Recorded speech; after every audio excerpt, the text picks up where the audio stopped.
what is a free good? So we gotta choose the answer here that doesn't have an opportunity cost, which is just sunlight. The other three have opportunity costs. A firm is deciding whether to produce good X or good Y for the next 5 years.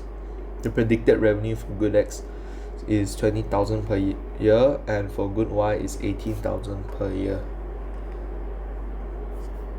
For the next 5 years,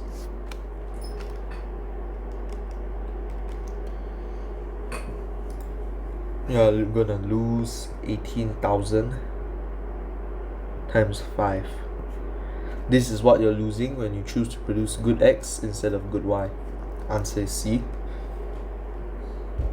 M to N.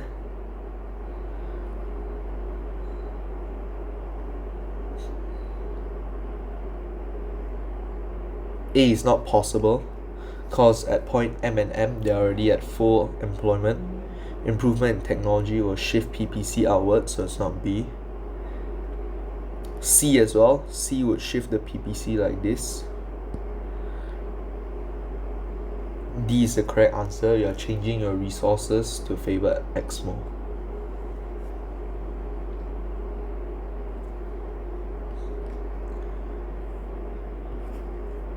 So when you draw a demand curve,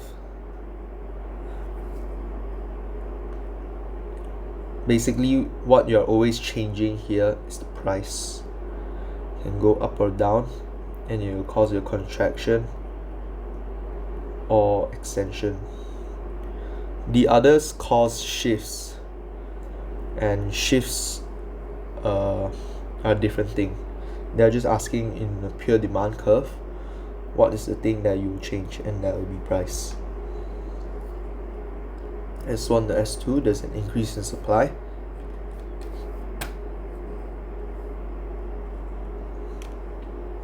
Okay, so supply increases when cost of production decrease.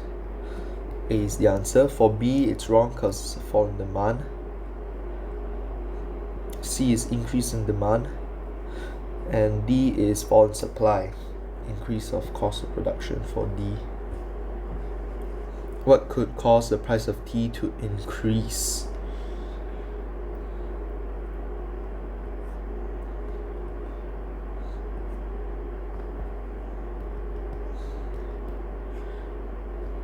Could be fall in supply,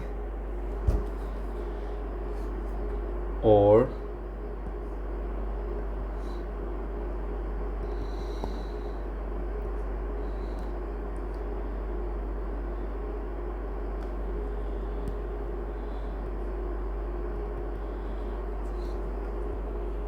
rise in demand. Okay, let's draw the rise in demand out.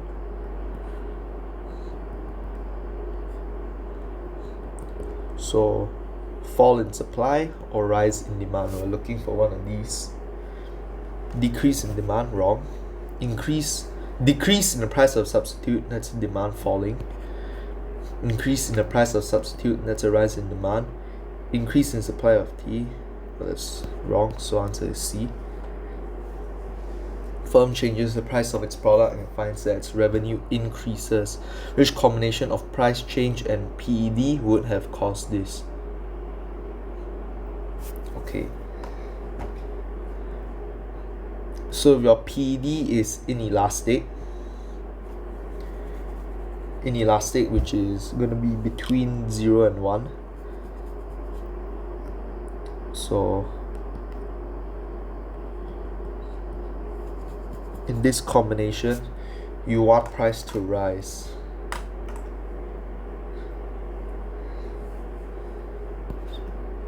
Because when your PD is inelastic, right, it's a good that will always be bought, and changes in price won't affect the demand so much.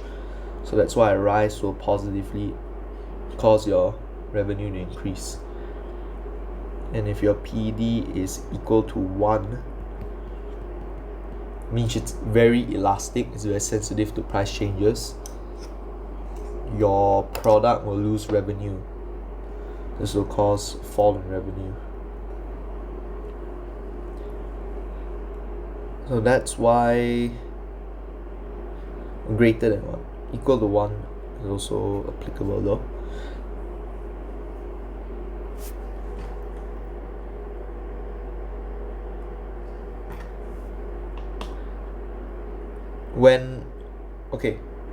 So for B, why it's wrong, right?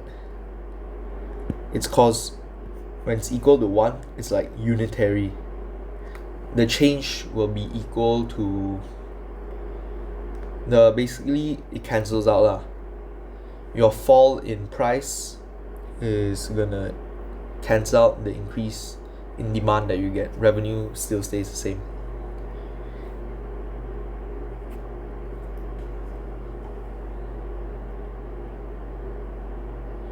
A is wrong because when you're between 0 and 1, demand won't really be affected. So the fall in price is going to hurt you more because 10 products that are sold at a higher price are better than 10 products sold at a lower price, which is why A is wrong. What could not occur in a market economic system? So no government. A is possible. C is possible. B is possible. C is not possible because governments. No government in market economic system. What's the correct definition of demerit goods? External benefits is wrong. We want external costs.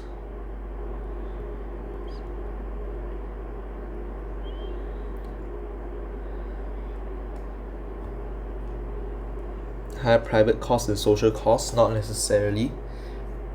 D is wrong because no costs. There will be costs, the external costs. Good which is more harmful to consumers than they realize, like cigarettes. Within the same firm, one employee is paid higher wage than another employee. For which reason for their difference in their wage could be considered discrimination. So basically, which is unjustified. You're basically paying them a higher price or lower price for no reason. B, C, and D all have a reason to pay the other employee a higher wage, while A does not.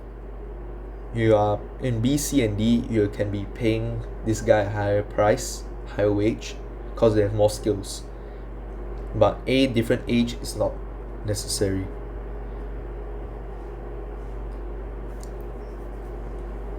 Diagram shows demand supply curve of labor for a firm. Initial wage is WO and equilibrium quantity of labor is LO. Trade union represents all workers, negotiates a rise in wage rate to W1.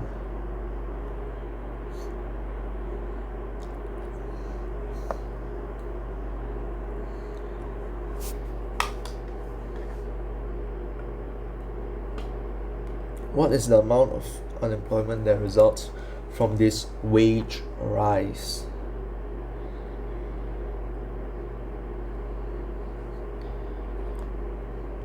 So unemployment will be basically this area.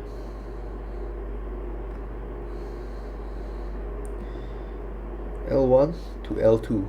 So the answer is D. A farmer introduces machinery to help workers at harvest time. The farmer also reduces the number of workers by 50%. As a result, total harvest increased by 25%. So you have less workers, but you increase your output. Labor productivity has increased. And since you can see that total harvest has also increased, total production has increased. Answer is D. Firm has fixed costs of $20 and the following of total variable costs. What happens to the average total cost over this output range? Okay, so we're going to take the total variable plus the fixed costs and divide it by the output. So let's compare all of them. So 40 plus 20 divide 10, 60. 60 plus 20 divides divide 20.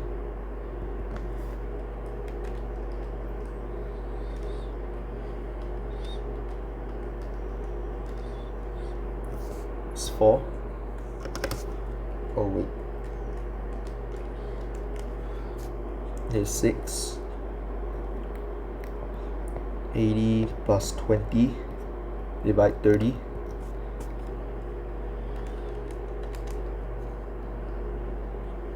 3.3.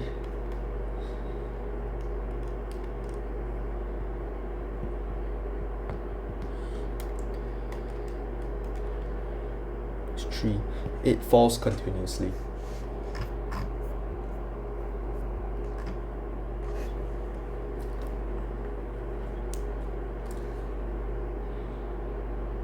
Okay, to find the average fixed cost, we take the total minus this, your total minus your variable, get 2000. So now you want to find fixed cost per unit. This 2000 is the fixed cost for a quantity of 10. So you divide it by 10, you get 200. Clothing manufacturer expands by taking over clothing retailer. This is forward vertical. Because forward vertical is like this. Let's say your step 1, step 2, step 3. Step 1 is raw materials, like you're collecting your cloth, cotton, silk for your clothes. Step 2 is the manufacturing of the clothes, the processing after you get the materials. Step 3 is your retailer, service sector that sells it out. So when you take over the one in front, it's forward vertical. Backward would be step 2 taking over step 1. Conglomerate is taking over a related industry, and horizontal is taking over other competitors that are also doing step 2. So it's C. What happens if a previously competitive market becomes a monopoly? So they will increase the barriers of entries first. It will be C or D. Economies of scale will increase, inside the firm will increase as they become a monopoly. Because when you're a monopoly, internal economies of scale increase.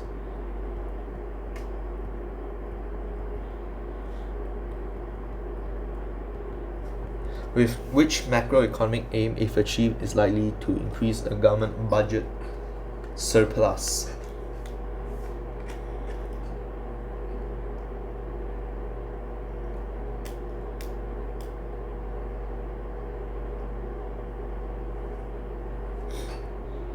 At full employment, you're gonna likely to get more tax from your workers, and there'll be more output.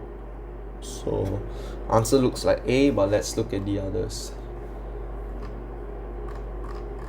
Okay, so B, income redistribution will cause government spending that will reduce your surplus or cause deficit. On C,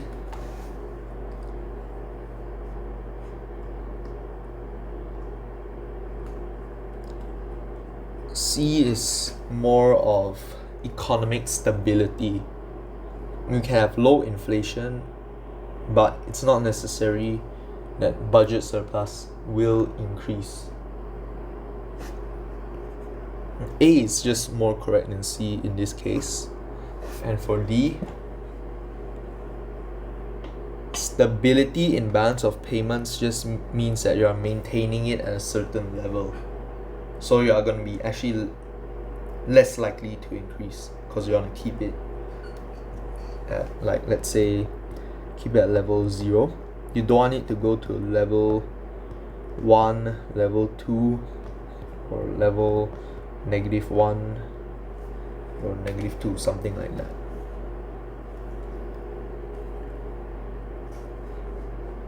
Table shows income tax rate paid by workers at different levels of income.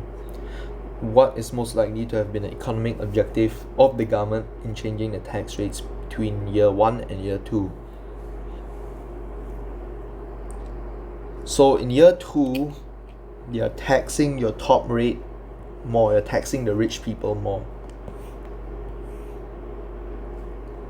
And you're taxing the poor less. This is to reduce income inequality.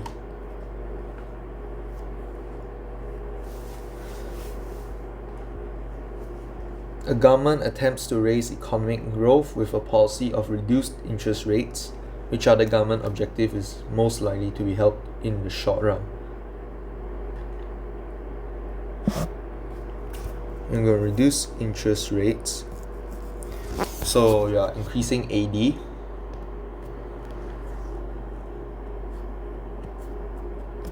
When you increase AD, it's possible when AD increases, unemployment falls.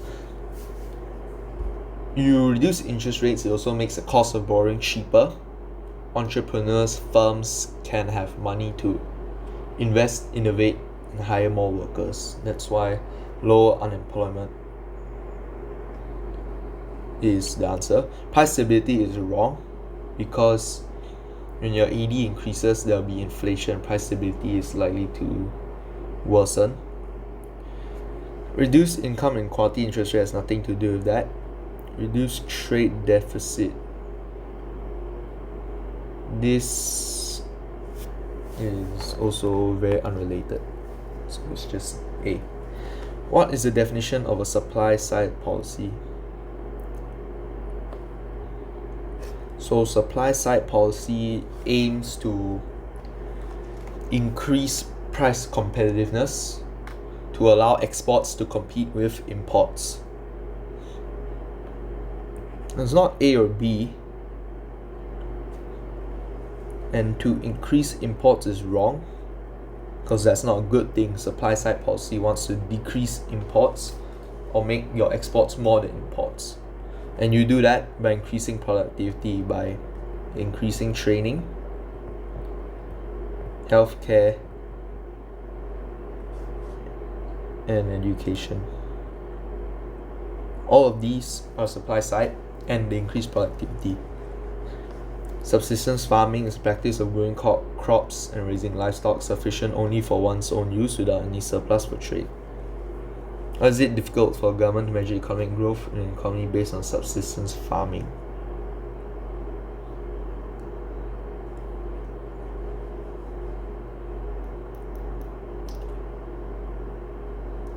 It would be hard to measure because basically everyone just makes enough for themselves and just consumes that, and they don't sell any of it out. With farming, whatever you keep over is likely to be wasted. So surplus is probably very little, and the answer that fits with this the most is A. They will consume most of their own produce. Low rates of saving doesn't really relate to a surplus. Size of harvest is dependent on the weather. That's the same case with other types of farming, not just subsistence farming. Surplus produce is sold to the government. Well, that will make it easier for the government to measure the economic growth based on the subsistence farming. So D is wrong. And it's not necessarily that it will be sold to the government. They could sell it to other farmers or something else. What's necessary for a worker to be classified as unemployed?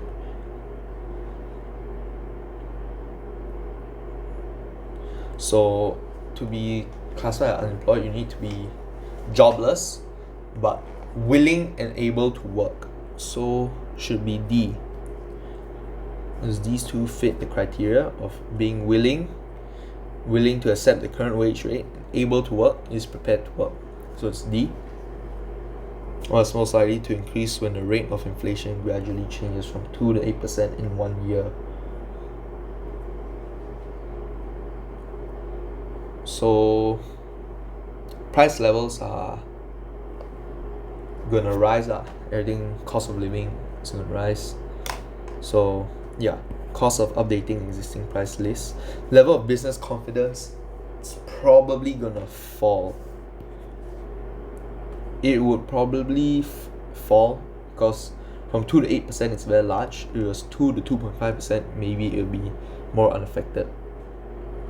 Fixed income earners, yeah, real income falls when there's inflation because the value of each individual dollar is falling.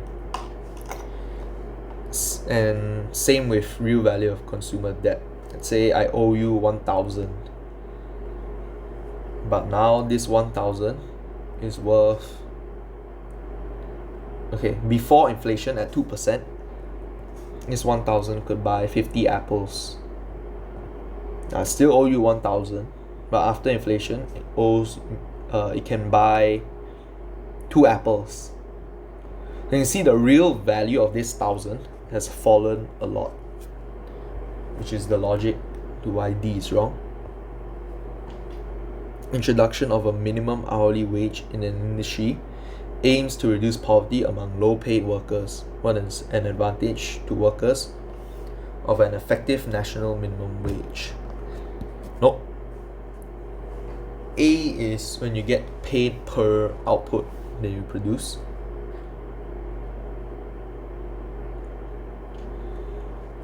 Firms look to increase capital equipment rather than labor. This is not an advantage to workers.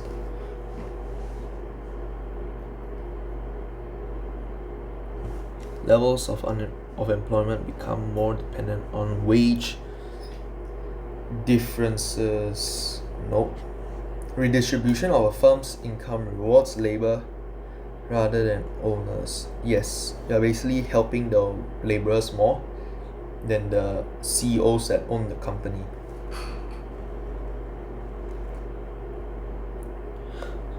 Chart shows population pyramid for a country.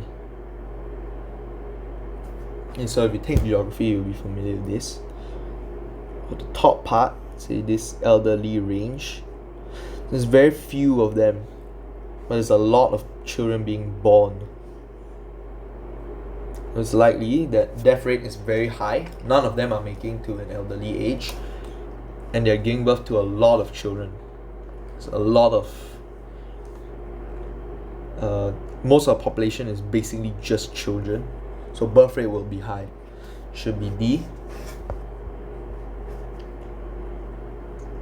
Which country is likely to be the most developed?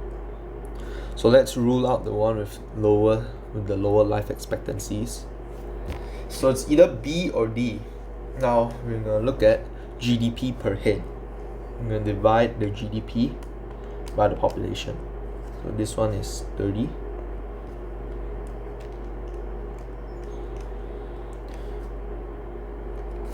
And this one 1.6. So the answer is B. GDP per head of 30 is much more than GDP per head of 1.6. What is an advantage to a firm of specialization at a national level? Dependency on supplies, this is not an advantage. Greater competition, this is not an advantage. Greater depletion of country's natural resource, this is not an advantage. Lower average cost due to economies of scale, yes, this is an advantage. What is an intended outcome of protecting infant industries from free trade? No, this is not good. You don't want this. You want something that's positive. That's your intended outcome. Decrease demand from exported goods, that's not good either, because you're exporting. You don't want your demand of that to fall. Increase employment, yeah, mostly you protect your industries so that they all don't go out of business and you don't face structural unemployment. Increase supply of imported goods, that's not good either. So D is wrong. Diagram relates the demand supply of US dollar against the yuan. So demand is falling, price is falling. Demand for yuan is falling. So yuan is losing value.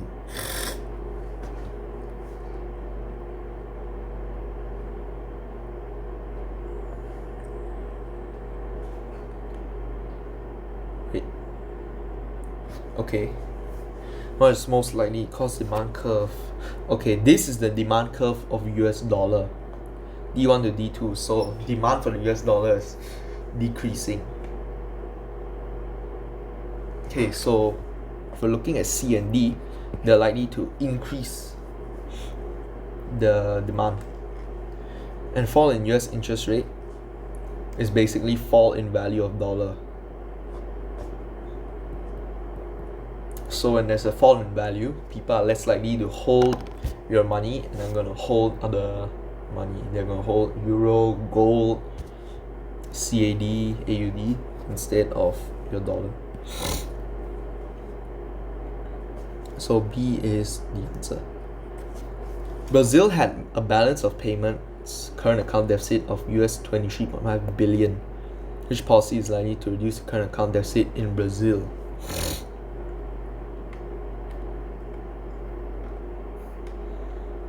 Okay, so if you depreciate the currency, basically imports become expensive. So imports will fall, imports will reduce, and exports will increase. Because when the value of your currency becomes low, your people can't buy stuff from other countries, but other countries can easily buy your stuff. And that will help with trade, that will likely create trade surplus, and that will help with current account deficit. Reduce rates of income tax in Brazil. It is likely gonna worsen your deficit, because Brazilians will have more money and they'll import more. C will worsen your deficit because you're reducing the competitiveness of your exporting firms, and people are going to buy less of your exports. D will increase imports because imports become cheaper, because tariff is a form of tax. So thank you for watching all the end to the video, and remember to like and subscribe and comment what other past year papers you'd like me to finish. Thank you.